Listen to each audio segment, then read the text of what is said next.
যারা পরীক্ষায় ফেল না করার কারণে বাড়ি থেকে বিয়ে দিয়ে দিচ্ছে না, তাদের আজকের এই ভিডিওটি খুবই হেল্পফুল হতে যাচ্ছে। বলেন কি? কারণ আজকের এই ভিডিওতে আমি 3টা টিপস দিব যার মাধ্যমে তোমরা অবশ্যই পরীক্ষাতে ফেল করতে পারবে। তাই নাকি? তো ভিডিওতে কিন্তু খুবই হেল্পফুল হতে যাচ্ছে। আরে নাম্বার 1, প্রথমে তোমাকে তোমার সিলেবাস সহ তোমার একটি বইয়ের ভিতরে সিলেবাস সহ রাখতে হবে।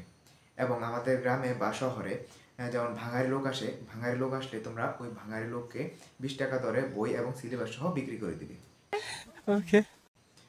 স্টেপ 2, বই বিক্রি করার টাকা আর তুমি বন্ধু বান্ধব বা কারো কাছ থেকে ধার নিবে। ধার নেওয়ার পর ধারও নিতে পারো, অথবা ছোটো মোটো ওই বিকাশ স্টুডেন্ট অ্যাকাউন্ট দিয়ে কিস্তি তুলে একটি হ্যান্ডসেট কিনতে পারবে। হ্যান্ডসেটটা কিনলে তোমার দ্বিতীয় স্টেপটি পূরণ হয়ে যাবে। বলেন কি?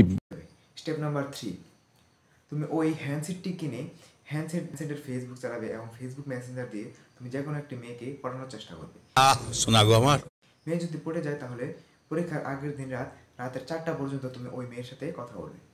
তাহলে এই 3টা স্টেপ যদি তুমি পুঙ্খানুপুঙ্খভাবে পালন করতে পারো তাহলে অবশ্যই ইনশাআল্লাহ তুমি পরীক্ষায় পাশ করবে না। ইনশাআল্লাহ তোমাকে ফেল থেকে কেউ আটকাতে পারবে না। স্যার আপনি একটু বাইরে গিয়ে আবার ঢুকেন, আমরা আপনাকে দাঁড়ায় সম্মান করি।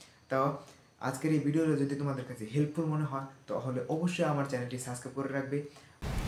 Thanks, love you.